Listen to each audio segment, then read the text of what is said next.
नमस्कार, आप देख रहे हैं लोकतंत्र। मैं हूं आपके साथ अक्षय। उत्तर प्रदेश में छिड़ा सियासी घमासान आज से थम चुका है। अब सभी को इंतजार है तो नतीजों के दिन का, यानी 11 मार्च का। 11 मार्च को यह साफ हो जाएगा कि लोकतंत्र के इस महापर्व में जनता के भरोसे पर कौन खरा उतरता है। लेकिन इस बार का विधानसभा चुनाव कई मायनों में बेहद खास रहा। ताबड़तोड़ रैलियां, बयानों के तीखे तीर, वादों और दावों की झड़ी, जिससे मतदाताओं को रिझाने का खूब प्रयास किया गया। और इसके साथ ही समाजवादियों के परिवार में हुई कलह हो, दो अच्छे लड़कों की दोस्ती हो, या फिर बीजेपी के लिए प्रधानमंत्री नरेंद्र मोदी का धुआंधार प्रचार, इन सभी खबरों ने खूब सुर्खियां बटोरी। कैराना से बिजली के करंट तक और शमशान कब्रिस्तान से लेकर गधों तक को खूब मुद्दा बनाया गया। लेकिन जो सबसे अहम मुद्दे थे, उससे सभी सियासी दल करीब करीब दूर ही नजर आए। इस बार के चुनाव में जहां प्रधानमंत्री नरेंद्र मोदी और अमित शाह की साख दांव पर है, वहीं पारिवारिक कलह के बाद खुद को साबित करने के इम्तिहान से भी अखिलेश को गुजरना है। वहीं बहुजन समाज पार्टी सुप्रीमो मायावती भी ये साबित करना है उन्हें कि उत्तर प्रदेश की राजनीति में उनकी पार्टी का वर्चस्व कम नहीं हुआ, क्योंकि आम चुनाव में एक भी सीट न जीत पाने की वजह से उनकी साख पर सवाल खड़े हुए थे। वहीं कांग्रेस उपाध्यक्ष राहुल गांधी के आगे की राजनीतिक भूमिका यूपी का ये चुनाव तय करने वाला है, क्योंकि इस चुनाव के नतीजे राहुल गांधी के लिए संजीवनी का काम जरूर कर सकते हैं। आज लोकतंत्र में हम इन्हीं तमाम बिंदुओं पर चर्चा करेंगे।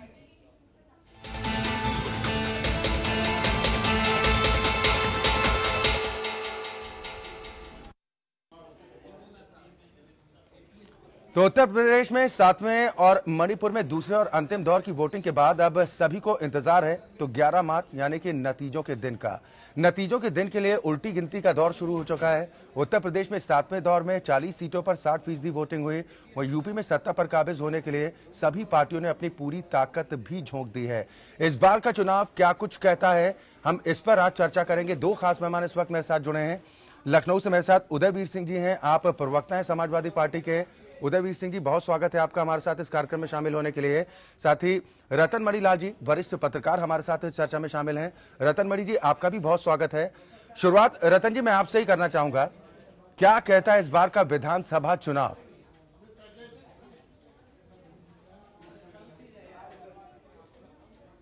चलिए, शायद संपर्क नहीं हुआ है, हम दोबारा संपर्क करेंगे। लेकिन इस बार का उत्तर प्रदेश का विधानसभा चुनाव कई मायनों में बेहद खास है। यहाँ पर तमाम दिग्गजों की जहाँ साख दांव पर लगी है, खासतौर पर प्रधानमंत्री नरेंद्र मोदी की बात की जाए तो ताबड़तोड़ रैलियों के जरिए उन्होंने भारतीय जनता पार्टी के पक्ष में माहौल बनाने की कोशिश की है। वहीं मुख्यमंत्री अखिलेश यादव की साख भी दांव पर लगी है, क्योंकि पारिवारिक कलह के बाद खुद को साबित करने की एक बड़ी चुनौती अखिलेश यादव के सामने है। वहीं कांग्रेस उपाध्यक्ष राहुल गांधी की आगे की राजनीति की दिशा और दशा भी उत्तर प्रदेश के चुनाव तय करने वाले साबित हो सकते हैं, और ये चुनाव राहुल गांधी के लिए संजीवनी का काम कर सकते हैं। हमारे साथ दोनों खास मेहमान जुड़े हुए हैं। रतन मणि जी, मैं आपके पास आता हूं, किस नजरिए से देखते हैं इस बार के विधानसभा चुनाव को, क्योंकि सभी सियासी दलों ने पूरा जोर लगा दिया और हर तरह की सियासत इस बार देखने को मिली? हाँ, ये बात बिल्कुल सही है कि इस बार के विधानसभा चुनाव पिछले विधानसभा चुनाव से हर मामले में फ़र्क लग रहे हैं, क्योंकि 2012 में जब चुनाव हुए थे तो केंद्र में एक सरकार थी जिसके बारे में लोगों को था कि ये 8 साल से चल रही है, और बहुत ज़्यादा उसके प्रति लोगों के जो विचार थे या उसके प्रति जो नज़रिया था वो बहुत ज़्यादा उस समय तक खुल के सामने नहीं आया था कि क्या है। इस समय के चुनाव उत्तर प्रदेश में खास तौर पे इसलिए महत्वपूर्ण हो गए हैं कि केंद्र में एक सरकार आई है 2014 में, जो कि जिसके प्रति लोगों के एटीट्यूड जो हैं वो बड़े स्ट्रांग हैं, या तो बहुत स्ट्रांगली उनके पक्ष में है या बहुत स्ट्रांगली उनके विरोध में है।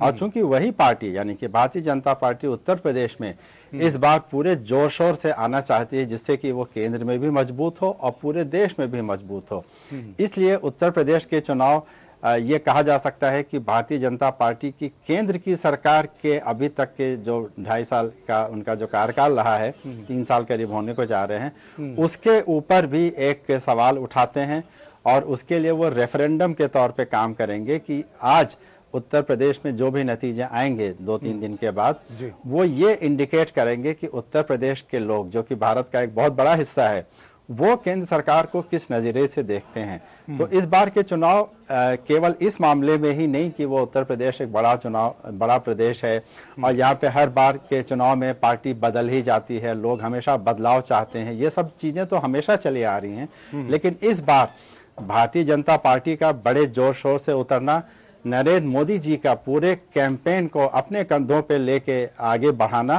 और तीनों पार्टियों का बहुत ही स्ट्रांग स्टैंड लेना एक दूसरे के खिलाफ, ये इस चुनाव को बिल्कुल अलग श्रेणी में खड़ा कर देता है, जिसमें कि आज की तारीख तक बहुत क्लैरिटी से ये नहीं कहा जा सकता कि कौन सी पार्टी आगे है और तीनों पार्टियां एक दूसरे को बराबर की टक्कर दे रहे हैं। तो इस मामले में ये इस चुनाव पे पूरे देश की नजर है, पूरे तमाम सारे अन्य देशों की नजर है और इससे तीनों ही जो मुख्य पार्टियां जो चुनाव में उतरी हुई हैं, उन तीनों के आगे की राजनीतिक भविष्य का एक बहुत बड़ा, चलिए बिल्कुल, यानी ये कह सकते हैं कि आने वाले वक्त में उत्तर प्रदेश की ये विधानसभा चुनाव राजनीतिक दलों की, तमाम राजनीतिक दल जिसमें शामिल हैं, उसकी दशा और दिशा दोनों तय करने का काम करेंगे। उदयवीर सिंह जी, बिल्कुल आपकी पार्टी का एक स्लोगन था या गठबंधन का आप कह सकते हैं कि हमारा काम बोलता है। अब 7 चरणों का मतदान खत्म हो चुका है, क्या कुछ स्थिति भांप पा रहे हैं? जी देखिए, ये चुनाव जो था वो कई तरीके से बड़ा महत्वपूर्ण था हमारे लिए, इसलिए कि उत्तर प्रदेश की और देश की राजनीति को हम लोगों ने बदलने का प्रयास किया। इस बार तो वोट पड़ चुके हैं, अब लोग क्या कहते हैं क्या नहीं कहते, वो वोट वाली बातें खत्म हो गई। अब मामला यह है कि समाजवादी पार्टी ने 2 प्रयास किए। पहला ये कि इस देश में चुनाव जाति धर्म से ऊपर उठकर अपने काम और परफॉर्मेंस पे हों।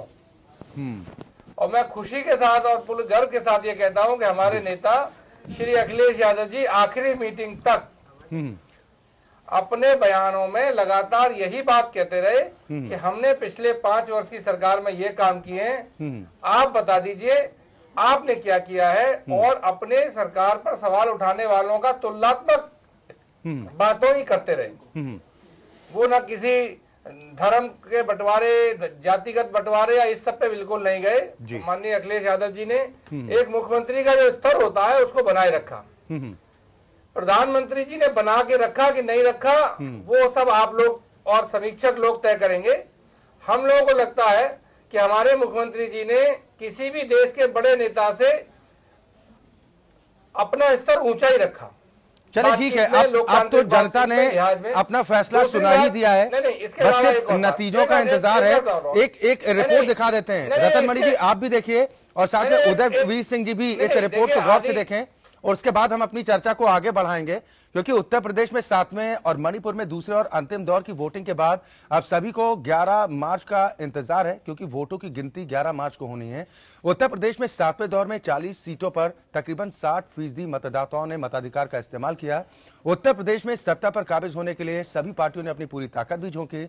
अखिलेश यादव ने जहां सबसे ज्यादा ताबड़तोड़ 221 रैलियां की, तो प्रधानमंत्री नरेंद्र मोदी ने भी कोई कोरकसर बाकी नहीं रखी। उन्होंने भी तकरीबन 23 रैलियां की और बाकी नेता भी इस जद्दोजहद में पीछे नहीं रहे। यानी पूरे चुनाव के दौरान सभी पार्टियों ने एक दूसरे पर जमकर हमले भी किए।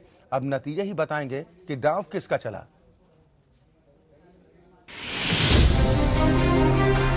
7 दौर के चुनाव प्रचार के दौरान उत्तर प्रदेश में करीब 700 चुनावी सभाएं हुई, यानी हर दौर के लिए अलग अलग पार्टियों के नेताओं ने 100 रैलियां की।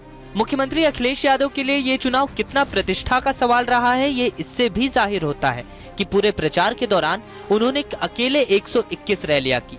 विधानसभा चुनाव में सपा की पूरी बागडोर अखिलेश के हाथों में रही, इसलिए नतीजे जो भी आए जोड़कर उन्हीं से देखा जाएगा। सपा के नतीजों की 2012 के नतीजों से भी तुलना होगी। 2012 में सपा ने 224, बीएसपी ने 80, बीजेपी ने 47, कांग्रेस और आरएलडी ने 37, जबकि अन्य ने 15 सीटें जीती थी। अखिलेश अपनी सरकार के 5 साल का रिपोर्ट कार्ड लेकर जनता के बीच पहुंचे थे। पार्टी और परिवार में 4 महीने से अधिक समय तक मची कलह से खुद को उबार कर अलग पहचान बनाने की चुनौती भी उनके सामने रही। अगर अखिलेश यादव सरकार के 5 साल कसौटी पर है, तो केंद्र की मोदी सरकार के 2.5 साल का भी इम्तिहान रहा। यूपी के नतीजे प्रधानमंत्री नरेंद्र मोदी और अमित शाह की जोड़ी के लिए बेहद अहम है, क्योंकि इनसे ये भी पता चलेगा कि केंद्र सरकार के कामकाज, खासकर नोटबंदी जैसे फैसले को जनता ने अपनाया या ठुकराया। पीएम मोदी ने कुल 23 रैलियां की, तो बीजेपी अध्यक्ष अमित शाह ने 195 विधानसभा क्षेत्रों में कार्यकर्ताओं से सीधा संवाद किया।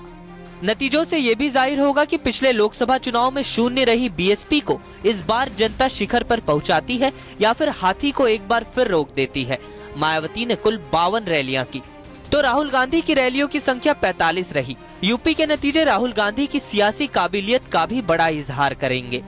कुछ प्रमुख उम्मीदवार जिनकी किस्मत का फैसला इन चुनावों में होगा, उनमें राजनाथ सिंह के बेटे पंकज सिंह, स्वामी प्रसाद मौर्य के बेटे उत्कर्ष मौर्य, नरेश अग्रवाल के बेटे नितिन अग्रवाल, आजम खान के बेटे अब्दुल्ला आजम, प्रमोद तिवारी की बेटी आराधना मिश्रा शामिल हैं। लखनऊ कैंट विधानसभा सीट का चुनाव भी सुर्खियों में रहा, जहां मुलायम सिंह यादव की पुत्रवधू अपर्णा यादव वरिष्ठ बीजेपी नेता रीता बहुगुणा जोशी से टक्कर ले रही हैं।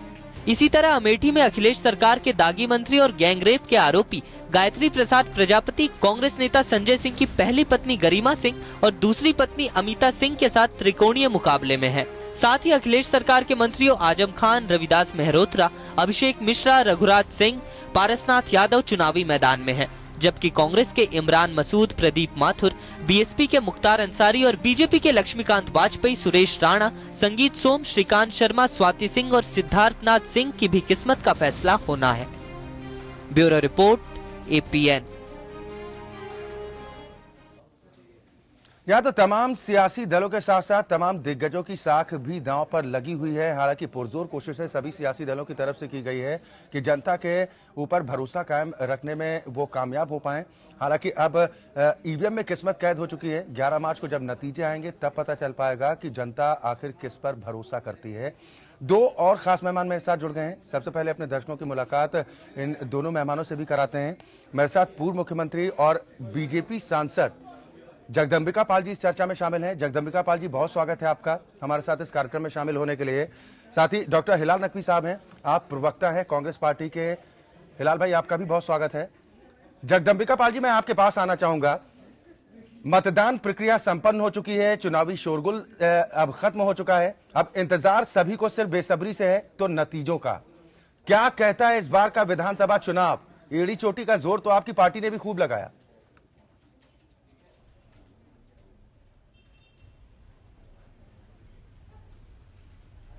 देखिए, चुनाव का परिणाम तो 11 तारीख को आएगा, लेकिन एक बात तो साफ है कि चाहे वो समाजवादी पार्टी हो या बहुजन समाज पार्टी हो, इनके नेताओं ने जो कैंपेन किया, चाहे अखिलेश यादव जी हो, चाहे राहुल हो और चाहे मायावती जी हो, सब ने चुनाव में भारतीय जनता पार्टी से ही अपनी चुनाव में फाइट को माना है।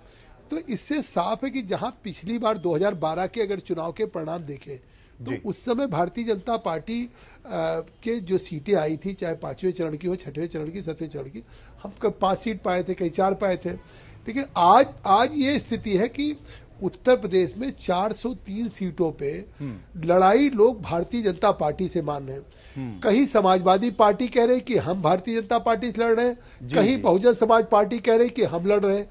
तो इससे साफ है कि भारतीय जनता पार्टी अगर हर जगह लड़ रही है तो भारतीय जनता पार्टी का एज है। अब तो चुनाव सब ईवीएम में सबके फैसले कैद हो चुके हैं, इसलिए मुझे कहने में संकोच नहीं है कि आज जब उत्तर प्रदेश की सभी सीटों पे भारतीय जनता पार्टी आगे है तो सपा या बसपा आज नंबर 1 के लिए नहीं लड़ सकती, वो नंबर 2 और नंबर 3 के ही लड़ेगी। और कल समाजवादी पार्टी के जो जिस तरह का फिर से घर के लोगों का बयान आया है, वो क्या संकेत देता है? वो संकेत देता है कि समाजवादी पार्टी का पराजय सुनिश्चित है लोगों ने। और 11 तारीख की जो बात की फिर से कलह उठेगी, उसकी तैयारी या उसकी पृष्ठभूमि। जगदंबिका पाल जी, आपने एक बात कही है कि तमाम सियासी दल सिर्फ भारतीय जनता पार्टी को ही अपना कड़ा प्रतिद्वंदी मान रहे थे, तो ये बीजेपी के लिए प्लस पॉइंट में जा सकता है या फिर इसका नेगेटिव इंपैक्ट भी हो सकता है? इस बारे में आप आकलन किया होगा आप लोगों ने?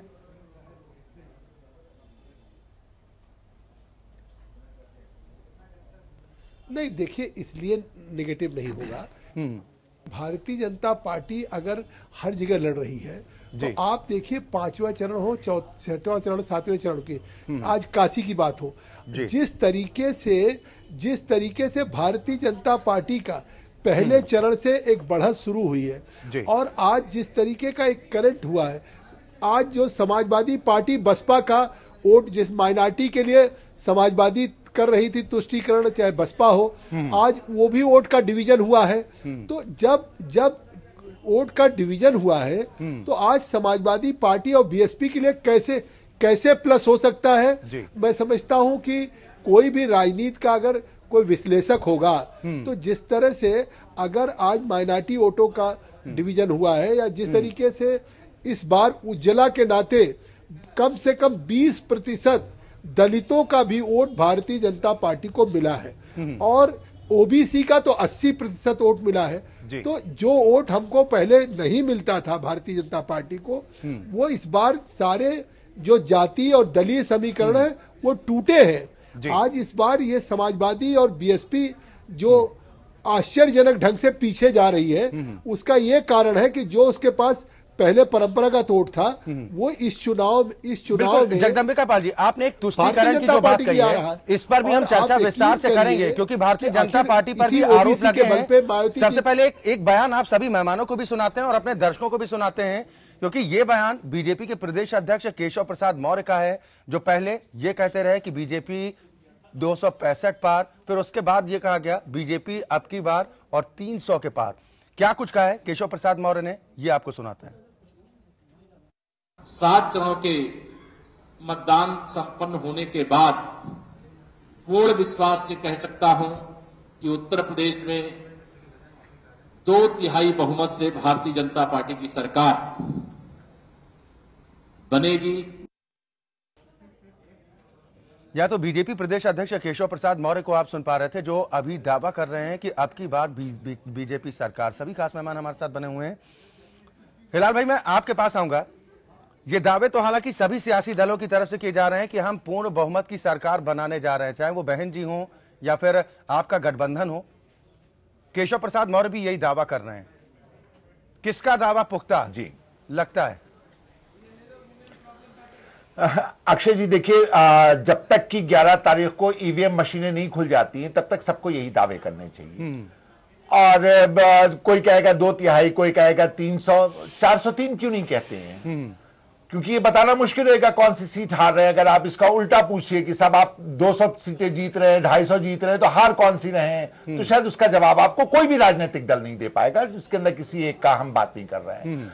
तो ये दावे जो है ये निश्चित रूप से अपने आप में कोई माने नहीं रखते। ईवीएम में जो है वो पूरी तरह से जो कुछ हुआ है वो बंद हो चुका है। लेकिन अगर आप इसका आकलन करना चाहें तो सिर्फ और सिर्फ आखिरी दौर में जिस तरह से हमारे प्रधानमंत्री 3 दिन तक की सारे देश का कार्यक्रम रोक के, सारे देश का कामकाज रोक करके पूरे मंत्रिमंडल के साथ बनारस में रहे, और जिस तरह से उन्होंने 1 road show, 2 road show, 3 road show लगातार उन्होंने जिस तरह से जनता को संबोधित किया है, वो अपने आप में बताता है कि कहीं ना कहीं इनको ये बात बहुत अच्छे से मालूम है कि यूपी तो हार चुके हैं, बनारस को ही किसी तरह से बचा लिया जाए। ये भी कोई भी जो राजनीति जानता है, जो कोई भी राजनीति का विश्लेषक है, वो कह सकता है कि आपको अगर अपनी ही कॉन्स्टिट्यूएंसी पर भरोसा नहीं है, अगर आप जहां से सांसद हैं, आप प्रधानमंत्री उसी है जहां से आप सांसद हुए हैं, और उसके बावजूद भी आप वहां 3 दिन तक डेरा डाल करके रहे,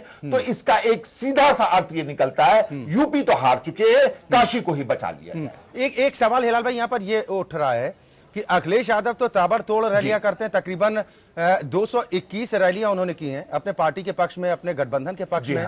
हालांकि राहुल गांधी ने भी गठबंधन के पहले खाट सभाएं भी की हैं, खूब लोगों तक पहुंच पार्टी की बढ़ाने की कोशिश भी की है, लेकिन गठबंधन के बाद 45 रैलियां करीबन उन्होंने की हैं। तो क्या वो आश्वस्त थे या भरोसा था अखिलेश यादव पर, गठबंधन पर?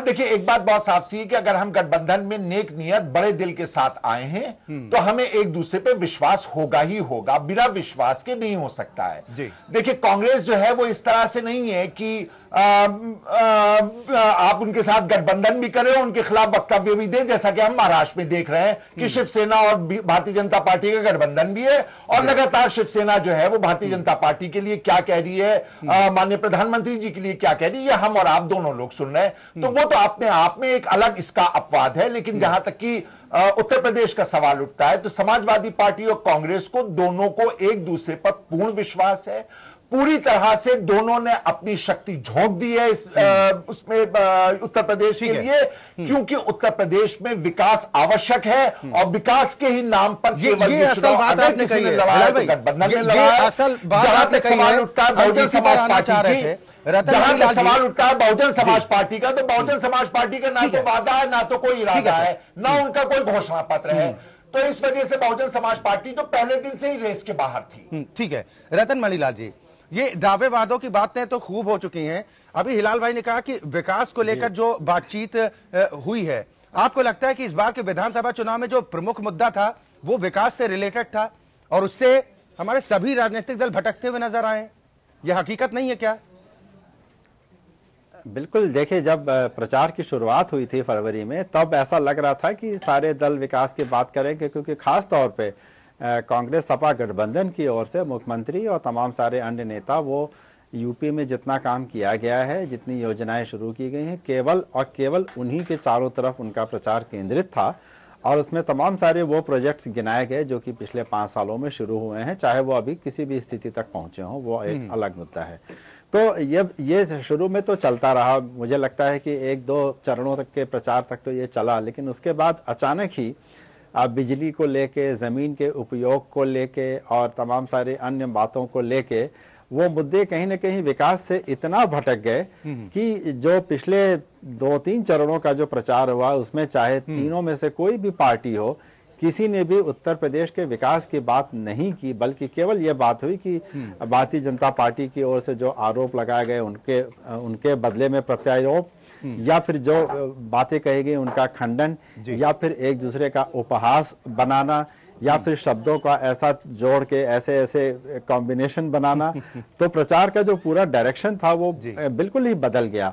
और बल्कि अगर हम कहें कि परसों नरसों तक जो चुनाव प्रचार हुआ है, उसको अगर आप याद करें, चाहे वो रोड शो रहा हो, चाहे वो रैलीज रही हो, तीनों ही पार्टीज की रैलीज रही हो, उसमें जो बातें की गई वो सिर्फ ये कि उन्होंने ये कहा है तो उन्होंने ये कहा है तो उन्होंने ये कहा है, और उसका विरोध करना और उसके बदले में प्रत्यारोप लगाना। यानी आरोप प्रत्यारोप से तमाम राजनीतिक दल उभर नहीं पाए। उदयवीर सिंह जी बिल्कुल अलग जो रतन मणिलाल जी भी जो बात कह रहे हैं कि जहां पूरा फोकस होना चाहिए था कि विकास के मुद्दों पर बात हो। मैं रतन मणिलाल जी की बात से सहमत नहीं हूँ। इसलिए सहमत नहीं हूँ कि हम विकास की बात तो शुरू से आखिरी तक करते रहे, लेकिन जब कोई झूठा आरोप लगाएगा या गैर राजनीतिक मुद्दा उठाएगा तो उसका जवाब तो देना ही पड़ेगा। कोई एक ऐसा बयान या एक भाषण मुख्यमंत्री जी का नहीं है जिसमें उन्होंने जवाब देने के साथ साथ अपने काम के बारे में बात नहीं की हो। भारतीय जनता पार्टी हताशा और निराशा में लगातार झूठ बोलती रही और मुद्दा बदलती रही। जब चुनाव शुरू हुआ तो विकास की बात की, फिर उन्होंने कहा कि ये गठबंधन क्यों कर लिया, हार रहे हैं, जबकि खुद ने 3 पार्टियों से गठबंधन कर रखा था, लेकिन हमारे ऊपर कांग्रेस से क्यों गठबंधन कर लिया। उसके बाद वो बिल्कुल झूठे आंकड़े देकर लूट, हत्या, बलात्कार पर का प्रदेश बताने लगे, इसे कट्टर प्रदेश कहने लगे प्रधानमंत्री, जिस स्तर तक चले गए कहते कहते। उसके बाद फिर उन्होंने बिजली की बात की, शमशान और उसकी सांप्रदायिक ध्रुवीकरण करने की बात की। मेरे हिसाब से मेरा आपसे भी अनुरोध है, बाकी सबसे भी अनुरोध है कि मुख्यमंत्री जी ने विकास की बात की और राजनीति में जिस तरह के माफिया अपराधीकरण होकर लोगों को टिकट दिया जाता था उनको रोकने की बात शुरू से की थी। लेकिन उदयवीर सिंह जी सवाल फिर भी उठे, मैं फिर क्या सिर्फ वो 2-3 नाम ही समाजवादी पार्टी की लिस्ट में शामिल थे जिन पर आपराधिक आरोप? बयान खत्म हो जाने दीजिए जी, मेरी बात खत्म हो जाने दीजिए, फिर मैं बताऊंगा। नहीं सर, आपने बागी की बात कही है ना, बाहुबलियों की। उदयवीर सिंह जी सर सवाल तो होगा ना। हमने 90% सवाल, तो मैं सवाल आपका एंटरटेन करूंगा अपना जवाब खत्म करने के बाद। जी मेरा जवाब खत्म होने दीजिए, फिर आप सवाल करिएगा। जिन बातों में मुख्यमंत्री जी कायम थे, कायम रहे अंतिम समय तक, आप 80% जो काम हो गया उसकी बात नहीं करते। जो 10% कोई चीज नहीं हो गई उस पर सवाल उठाते हैं। 80% में सवाल उठाने का उसको अधिकार है जिसने 81% काम किया हो। यहाँ प्रश्न ये है, मेरा मीडिया के साथियों से भी अनुरोध है कि अगर देश का प्रधानमंत्री मंचों से सरेआम झूठ बोले और तथ्यात्मक झूठ बोल के सांप्रदायिक ध्रुवीकरण कराने की कोशिश करे तो ये एक राजनीतिक अपराध है। और मैं क्षमा करिएगा, पूरे सम्मान के साथ कहना चाहता हूं, पूरे मीडिया ने इस गंभीर प्रश्न को प्रधानमंत्री जी की पार्टी और उनकी सरकार और उनके पक्ष के दबाव में मुद्दा नहीं बनाया, किनारे कर दिया। सर ये आरोप तो कम से कम आप नहीं लगा सकते। एपीएन के मंच पर हमने नोटबंदी से लेकर हर उस मुद्दे को उठाया। अगर आपने मेट्रो चलाने का काम किया, हालांकि अभी बैठने का लोगों को मौका नहीं मिला। उदयवीर सिंह जी सुन लीजिए सर, ये सवाल का जवाब नहीं होता है। अगर इस विषय पर जो सवाल आपको अच्छे लगे, जिनका जवाब आप देना चाहें, हम वो सवाल तो नहीं पूछेंगे ना सर। जो काम हुआ उसको भी हमने दिखाने का काम किया, जहां पर नाकामी रही उसको भी बताने का प्रयास किया। ये तो हम सर प्लीज मत लगाइए। जगदम्बिका पाल जी, मैं आपके पास आता हूं। ठीक है उदयवीर सिंह जी, आऊंगा मैं आपके पास। जगदम्बिका पाल जी, आपने अभी तुष्टीकरण का जिक्र किया कि सभी राजनीतिक दल तुष्टीकरण की राजनीति में लगे रहे। भारतीय जनता पार्टी पर भी आरोप लग रहे हैं कि प्रधानमंत्री जैसे गरिमामयी पद पर बैठा एक शख्स अगर कब्रिस्तान और शमशान की बात करता है, इससे बड़ी विडंबना क्या होगी? ये विरोधियों के सवाल।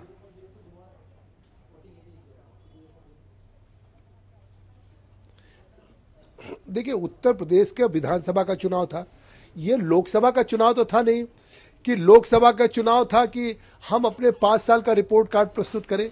आखिर ये कार्य, जैसा हमारे उदयवीर जी कह रहे हैं कि अगर उत्तर प्रदेश में मुख्यमंत्री जी हमेशा विकास की बातें करते रहे, तो मैं कह रहा हूं कि फिर ये सवाल प्रधानमंत्री से क्यों पूछ रहे थे कि आपने कोई एक काम किया हो तो बता दीजिए। हर मंच पे केंद्र से सवाल पूछा जा रहा था प्रधानमंत्री जी। अगर हम एक सवाल की बात करें तो उत्तर प्रदेश में 70% लोग किसान गांव में रहते हैं। आज सारी प्रदेश की अधिकांश चीनी मिलें बंद हो गई। 5 साल में एक भी चीनी मिलों को चलाने का प्रयास समाजवादी पार्टी की सरकार ने नहीं किया। पिछले साल का 2016-17 का 6,275 करोड़ रुपया गन्ना मूल्य बाकी था, उस गन्ना मूल्य का भुगतान नहीं हुआ, जो ये रिकॉर्ड पे है। अगर मैं गलत कहूंगा तो मैं करेक्ट कर लूंगा। 2015-16 का 375 करोड़ बाकी है। तो अगर कोई प्रदेश किसानों के गन्ना मूल्य का भुगतान नहीं कर सकती, चीनी मिलों को चलाने का काम नहीं कर सकती, मिनिमम सपोर्ट प्राइस पे धान और गेहूं की खरीद नहीं कर सकती, 1475 मिनिमम सपोर्ट प्राइस हो, किसान को बिचौलियों को 900, 950, 1000 पे बेचना पड़े, तो मुद्दा तो कोई था नहीं सरकार के पास। उत्तर प्रदेश की सरकार जब किसान की बात कर नहीं सकती थी, 5 साल में कितने लोगों को रोजगार दिया इसका कोई आंकड़ा था नहीं। कोई उन्होंने उत्तर प्रदेश में एम्प्लॉयमेंट के लिए कोई नई इंडस्ट्रीज आई नहीं।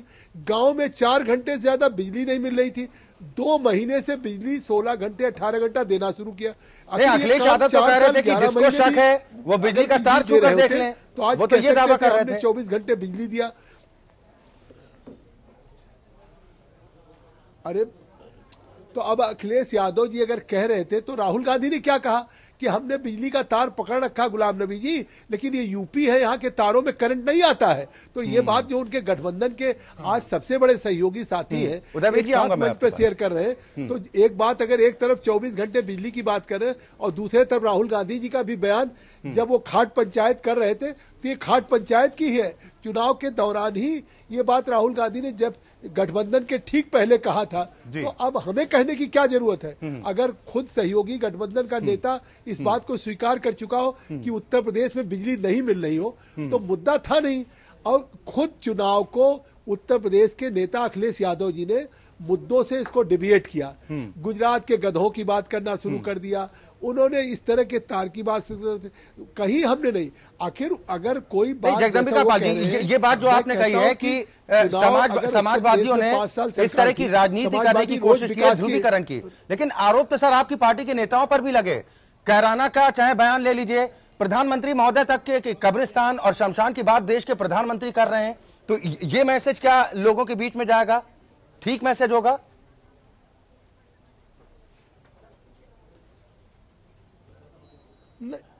देखिए, आप 11 तारीख को परिणाम देख लीजिएगा कि जिस तरीके से उत्तर प्रदेश के मतदाताओं ने इस बार जातीय और दलीय गठबंधन को तोड़ करके मतदान किया है, और जिस तरह से उत्तर प्रदेश में भाजपा की सरकार बनने जा रही, अब तो कोई चुनाव प्रचार है नहीं कि मैं ये बात कह रहा हूं ऑन एयर, कोई इससे मैं मतदाताओं को प्रभावित करने की बात कर रहा हूं। 7वें चरण का चुनाव खत्म हो गया, लेकिन मैं भी प्रदेश में इस चुनाव के हर चरण में रहा हूं। इसलिए मैं जो बात आपने केशव मौर्य जी की बयान सुनाया है वो आत्मविश्वास से कह रहे हैं। अब वो कोई मतदाताओं को संदेश नहीं दे रहे कि उत्तर प्रदेश में भाजपा की 2/3 की सरकार बनने जा रही है।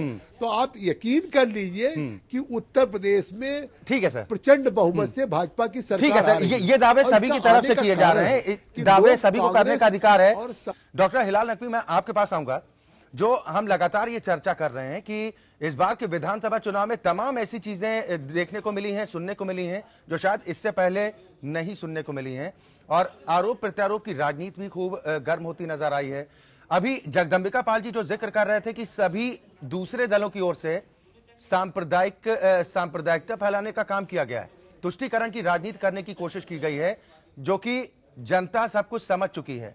आरोप तो आप लोगों ने भी खूब लगाया बीजेपी पर। हम इसको पीछे से शुरू करते हैं कि जनता सब कुछ समझ चुकी है, इसलिए इस तरह की बात करने वाले कौन जो है वो सांप्रदायिक राजनीति कर रहा है, कौन अलगाववादी राजनीति कर रहा है, जनता ने बहुत अच्छी तरह से इस चुनाव में समझा है, देखा है, जाना है और उसी के आधार पर मतदान किया है। ये बात एक स्पष्ट है। कुछ बातें जरूर हैं। पाल साहब जो है वो सांसद हैं और निश्चित रूप से काफी पुराने राजनीतिज्ञ हैं। मिनिमम सपोर्ट प्राइस के ऊपर फूड कॉर्पोरेशन ऑफ इंडिया को खरीदारी करनी होती है। अब फूड कॉर्पोरेशन ऑफ इंडिया जो है वो निश्चित रूप से उत्तर प्रदेश सरकार की तो है ही नहीं।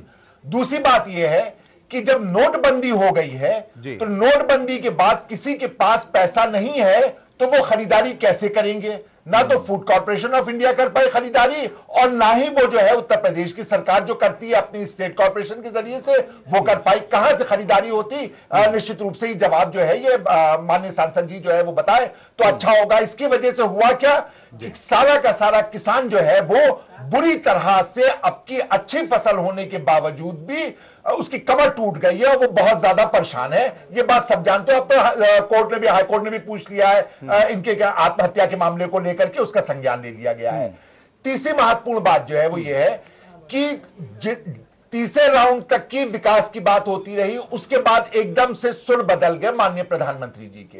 देखिए चुनाव में लोग एक दूसरे पर आरोप प्रत्यारोप करते हैं, लेकिन प्रधानमंत्री देश का प्रधानमंत्री होता है और उसकी कही हुई बातों के ऊपर अंतर्राष्ट्रीय लेवल के ऊपर लोग उस पर देखते हैं। आपने भारत के बारे में दो बड़ी महत्वपूर्ण बातें कह दी, विशेषकर उत्तर प्रदेश के मामले में। आपने कहा 7 बजे के बाद यहां से घर से निकलना सुरक्षित नहीं है।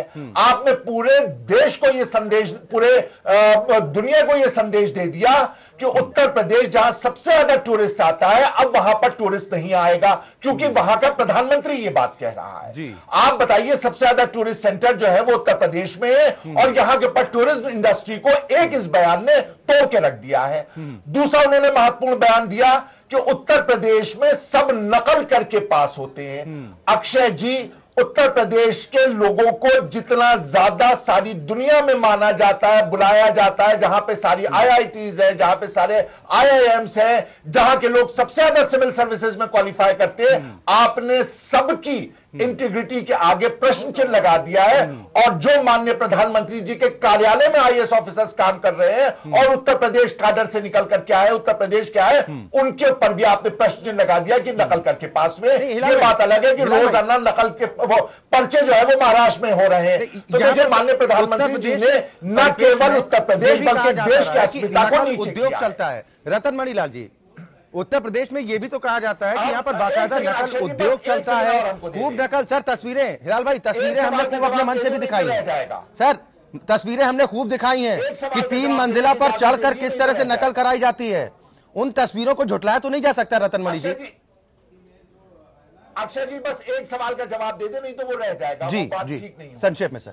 उसमें जो चीनी मिले हैं वो सारी की सारी चीनी मिले जो सरकारी थी, जिनको क्यों सापा सरकार के ऊपर है कि उन्होंने क्यों नहीं चलाया, उनको बहन जी की सरकार ने जब बीएसपी की हुकूमत थी उसको सबको एक विशेष ग्रुप को बेच दिया था। जब वो बेच दी गई है तो उनको कौन चालू कर सकता है, कौन सी सरकार उसको चालू कर सकती है? अफसोसनाक बयान है ये। ठीक है, इस पर भी हम बात करेंगे। रतन जी, सरकार ने सटियावा रतन जी मेरा सवाल वही है, मैं आपको बताऊं कि जो नकल की जो बात हो रही है कि बयानों के मायने तो खूब निकाले जाते हैं, लेकिन यह भी एक हकीकत तो है कि उत्तर प्रदेश में कहा जाता है कि बाकायदा नकल उद्योग चलता है।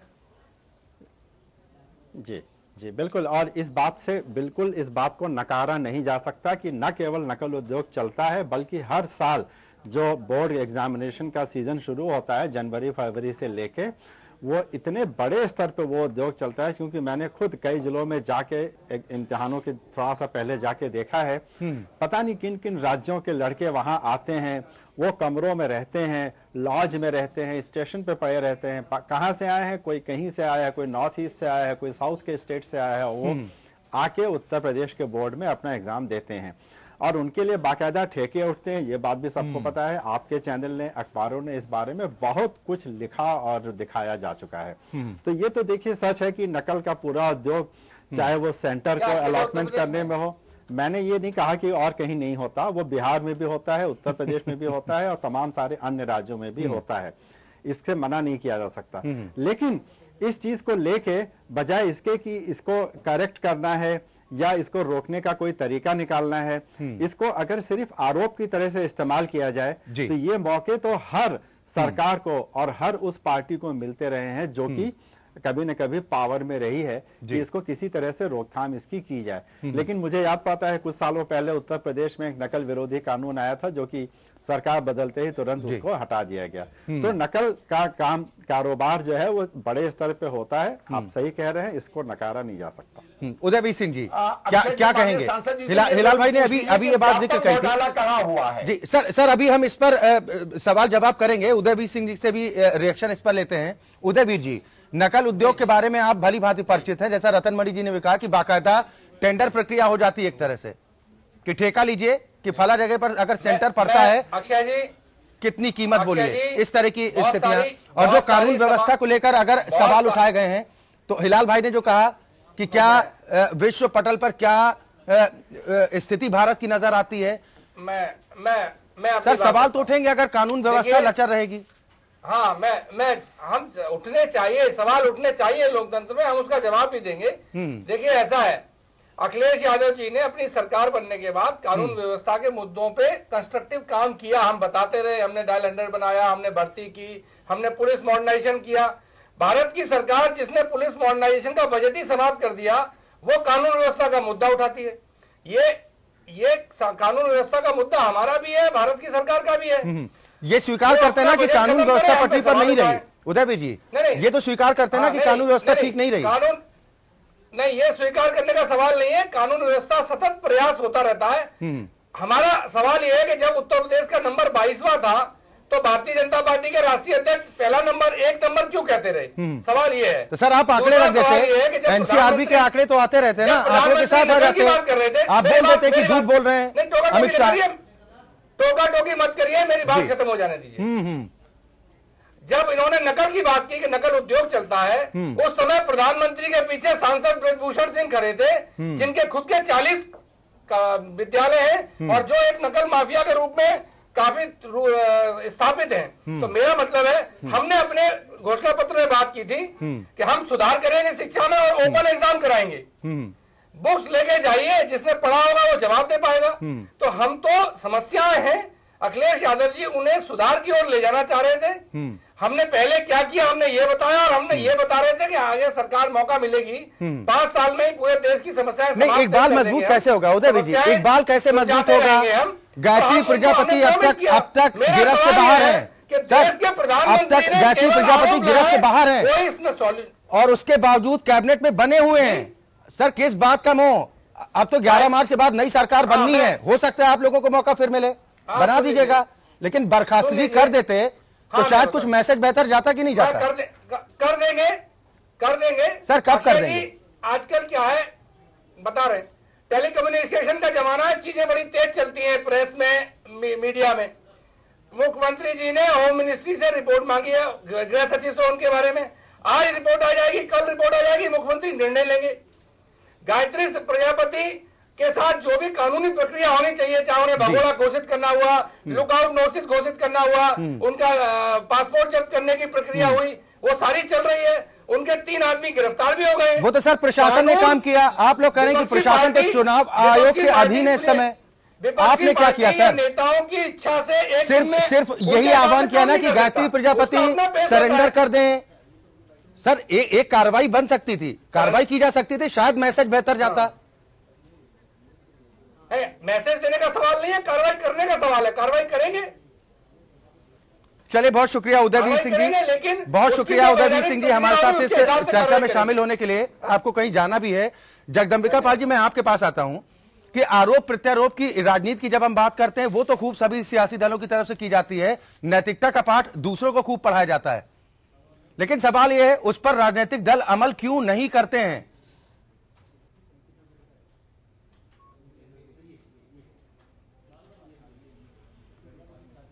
नहीं, आपने एक बड़ा महत्वपूर्ण सवाल उठाया है। मैं बिल्कुल सहमत हूं, आरोप प्रत्यारोप नहीं होना चाहिए, लेकिन अगर प्रधानमंत्री जी ने नकल की बात उठाई तो आपको याद होगा उत्तर प्रदेश में जब राजनाथ सिंह जी, जो आज गृह मंत्री हैं, जब उत्तर प्रदेश में शिक्षा मंत्री के रूप में थे, तो शायद पूरे प्रदेश में जो परीक्षाओं की शुचिता और पवित्रता थी, पूर्णतः नकल बंद हुआ था।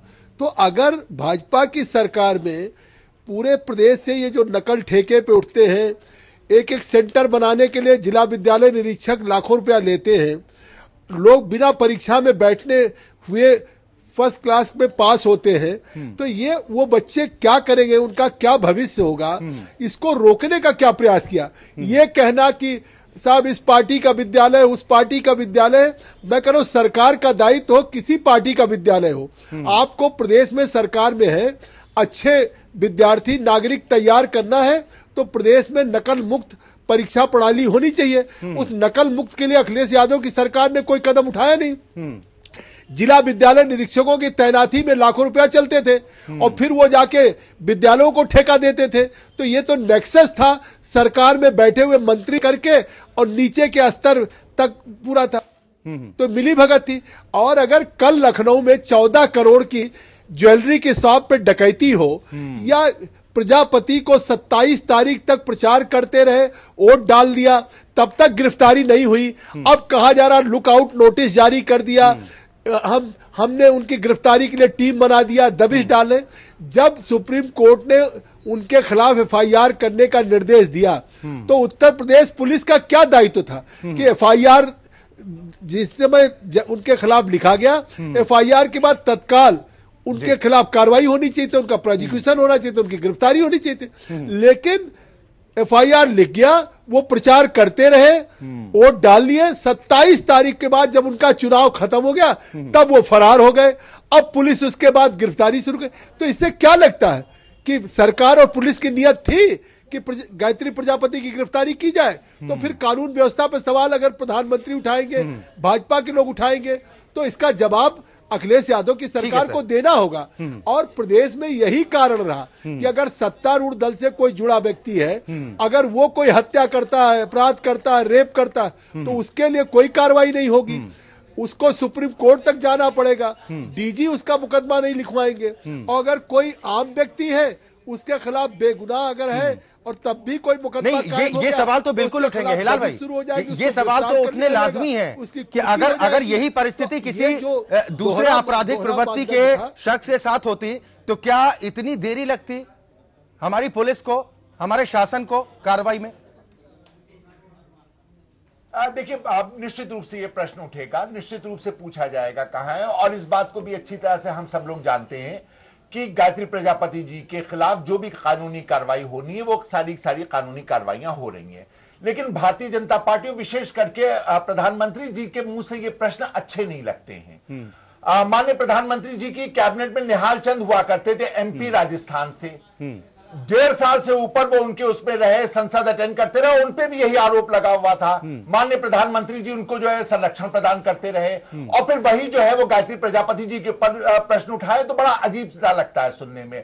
भारतीय जनता पार्टी यही वजह की संरक्षण दिया जा रहा है क्या? दिल्ली के वजह होती है क्या? भी यही आरोप लगे हैं। मध्य प्रदेश सरकार या छत्तीसगढ़ सरकार या मणिपुर मिजोरम कहीं की सरकार कर लिया अगर गया वो कर रहे हैं तो हम भी करेंगे, हमें भी आजादी है, ये बात ठीक है क्या? अक्षय जी, आपने हमारी बात नहीं सुनी जी। अक्षय जी, अगर आप हमारी बात सुनते हैं तो शायद ये प्रश्न ना करते हैं। हमने कहा ये प्रश्न वाजिब है जी, लेकिन अगर हमारे माननीय प्रधानमंत्री जी पूछते हैं तो उनके मुंह से नहीं अच्छा लगता है, इसलिए क्योंकि उन्होंने स्वयं ने यही कार्य किया हुआ है। हम ये कहते हैं कि भारतीय जनता पार्टी के मुंह से नहीं अच्छा लगता है, क्योंकि उन्होंने विजय जॉली नाम के एमएलए को, जो कि दिल्ली के हैं, उनको इन्हीं आरोपों में संरक्षण प्रदान कर रखा है। महाराष्ट्र के एमएलए को भी संरक्षण प्रदान कर रखा है, वहां भी है। तो इस वजह से ये सवाल भारतीय जनता पार्टी जब उठाती है तो हास्यास्पद लगता है, उनके मुंह से बिल्कुल नहीं अच्छा लगता है। सर नहीं, आपने सवाल उठाया। दूसरी बात ये, जवाब ले लें इसका। अक्षय जी, बात एक सेकंड में बस पूरा कर ले, फिर पूरा जवाब ले लीजिएगा। नकल के बारे में जो बात कही गई है, या जो कानून व्यवस्था के बारे में बात कही गई है, उसमें यह कहा कि माननीय प्रधानमंत्री जी अगर ये प्रश्न उठाते हैं तो वो अंतर्राष्ट्रीय जगत में उसकी गूंज होती है। प्रधानमंत्री जी को यह ध्यान रखना चाहिए कि एक राज्य का इलेक्शन जीतने के लिए पूरे भारत की छवि को अगर वो खराब कर रहे हैं तो इससे उन्हें बचना चाहिए। हम समझते हैं उनकी मजबूरी कि उनके अलावा कोई नेता है ही नहीं जो आकर के कुछ भी कह सके, जनता के आगे खड़ा हो सके। ये मजबूरी भारतीय जनता पार्टी की हम समझ। जगदम्बिका पाल जी, जो आरोप लगाए जा रहे हैं हिलाल भाई की तरफ से, उस पर भी हम चाहेंगे कि जवाब दीजिए कि जब निहाल चंद जैसे लोगों का संरक्षण किया जाता है, यह आरोप कांग्रेस की तरफ से, हमारा आरोप नहीं, सबसे पहली बात यह। और दूसरा कि क्या उत्तर प्रदेश में ऐसे प्रभावी बीजेपी नेताओं की कमी है कि प्रधानमंत्री हर जगह मोर्चा गाड़ने के लिए डट जाते हैं?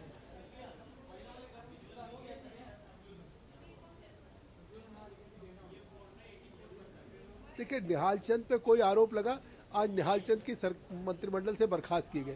गायत्री प्रजापति पे सुप्रीम कोर्ट ने कोई मतलब उनके खिलाफ एफआईआर का आदेश दिया और आज तक उनके खिलाफ गिरफ्तारी की कार्रवाई नहीं हुई। कैसे आप तुलना कर सकते हैं? अगर कोई कम से कम कोई रूल ऑफ लॉ होना चाहिए। मंत्रिमंडल से बर्खास्त किया, गायत्री प्रजापति को भ्रष्टाचार के आरोप में मंत्रिमंडल से बर्खास्त किया, और क्या वो जेल में है? परिवहन मंत्री से परिवहन मंत्री बना दिया। इसका जवाब अखिलेश यादव जी को देना पड़ेगा। फिर परिवहन मंत्री बन गए, फिर अमेठी से जाकर के सबसे पहले उत्तर प्रदेश में चुनाव का जो आगाज दिया, अखिलेश यादव जी ने चुनाव का अपने अभियान की शुरुआत की, वो सबसे पहली अभियान अमेठी से ही शुरुआत किया। और गायत्री प्रजापति जी के साथ आरोप लग चुका था गायत्री प्रजापति जी पर, सूप बोले चलनी क्या गायत्री प्रजापति पर तब तक आरोप लग चुका था? उत्तर प्रदेश में जिस तरह से भ्रष्टाचार के लिप्त लोगों को मंत्रिमंडल में रखा गया, अपराध से जो सर, अब तो जनता जनार्दन अपना फैसला दे चुकी है। जगदम्बिका जी, यहाँ पर अब वक्त की कमी है। सर, एक फाइनल कमेंट आपसे जरूर चाहूंगा, क्योंकि इस बार के उत्तर प्रदेश विधानसभा चुनाव में प्रधानमंत्री की साख तो दांव पर ही है, अमित शाह का भी इम्तिहान है। ये स्वीकार करते हैं कि काफी कुछ निर्भर करता है उत्तर प्रदेश चुनाव से।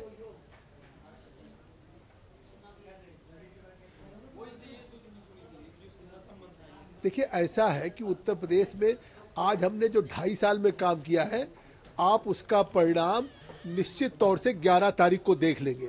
अब यही अगर आप कहते हैं तो ये साफ हो जाएगा कि 5 साल के रिपोर्ट कार्ड को जनता ने स्वीकार किया है कि 2.5 साल जो हमें अभी रिपोर्ट कार्ड नहीं प्रस्तुत करना था, लेकिन आज नरेंद्र मोदी जी के नीतियों, उनके कार्यक्रमों, 70 योजनाएं, चाहे उज्ज्वला से लेकर के या प्रधानमंत्री के दीनदयाल ग्रामीण विद्युत, यानी इन योजनाओं का भरोसा। हिलाल भाई, बड़े ही संक्षेप में आपसे फाइनल कमेंट में चाहूंगा इस पर, इन सारी कि राहुल गांधी की आगे की राजनीति उत्तर प्रदेश के जो विधानसभा चुनाव के नतीजे हैं वो निर्भर करने वाले हैं।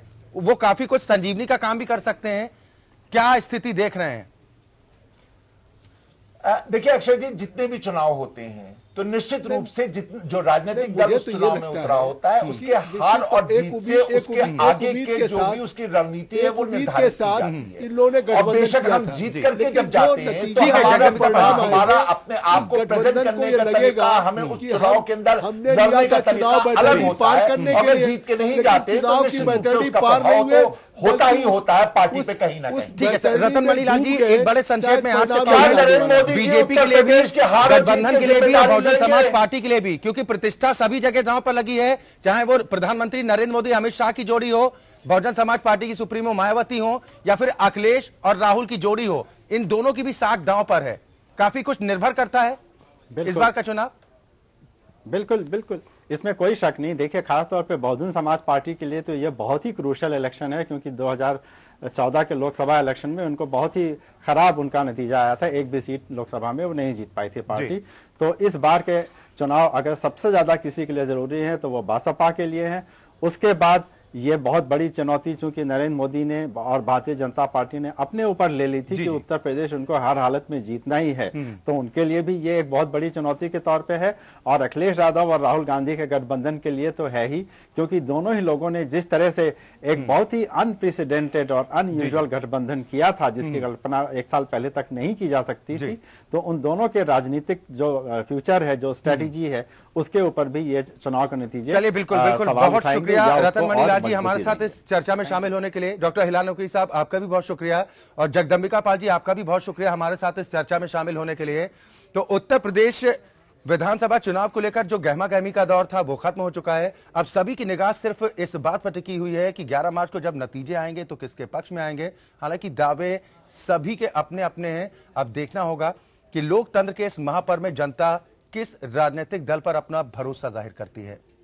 लोकतंत्र में आज के लिए बस इतना ही।